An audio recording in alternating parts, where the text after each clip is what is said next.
নমস্কার বন্ধুরা, আজকে আপনাদের দেখাবো কিভাবে অ্যাডিনিয়াম গাছের ডাল থেকে সুন্দর একটি চারা তৈরি করা যায়। প্রথমে আমি একটি হাঁড়ি নিয়েছি, সেটা ড্রেনেজ সিস্টেম করার জন্য ছিদ্র করে নিলাম। এরপর আমি এখানে নুড়ি, পাথর বা ইটের টুকরো দিয়ে দেব। আর আমি ফাঙ্গিসাইড দিয়ে কিছু বালি শোধন করে রেখেছিলাম, সেটা শুকনো করার পর আমি এই হাঁড়ির মধ্যে দিয়ে দেব। আপনারা চাইলে এর সাথে অন্য কোনো গোবর সার বা কোকোপিট মিশিয়ে নিতে পারেন। আমি এখানে কিচেন কম্পোস্ট মিশিয়ে নিলাম। 6 থেকে 7 ইঞ্চি করে ডালগুলো কেটে নিতে হবে। সেখানে সাব ফাঙ্গিসাইড দিয়ে 2-1 দিনের জন্য শুকিয়ে নিতে হবে ডালটিকে। আপনারা রুটিং হরমোন থাকলে রুটিং হরমোন গোড়ায় লাগিয়ে সেগুলো প্রতিস্থাপন করতে পারেন। আমি এখানে অ্যালোভেরা জেল লাগিয়ে ডালগুলো বালির মধ্যে লাগিয়ে দিলাম। তারপর সাব ফাঙ্গিসাইড জল এখানে দিয়ে একটি প্লাস্টিকের বোতল কাটা দিয়ে এটা আমি কভার করে রেখে দিলাম। আপনারাও চাইলে পলিথিন দিয়ে কভার করে রাখতে পারেন। তার 1 থেকে 2 সপ্তাহ পর আমি দেখাবো আমার এই গাছে কেমন গ্রোথ এসেছে। অ্যাডিনিয়াম গাছের জন্য খুব বেশি বড় টবের প্রয়োজন হয় না।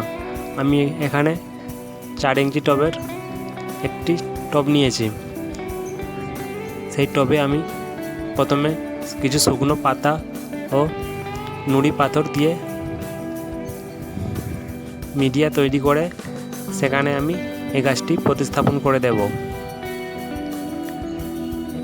এই মাটিতে শুধু বালি ছিল, সেই কারণে আমি এটি কিচেন কম্পোস্ট বা গোবর সার মিশিয়ে মিডিয়া তৈরি করে আমি এটি লাগিয়ে দেব।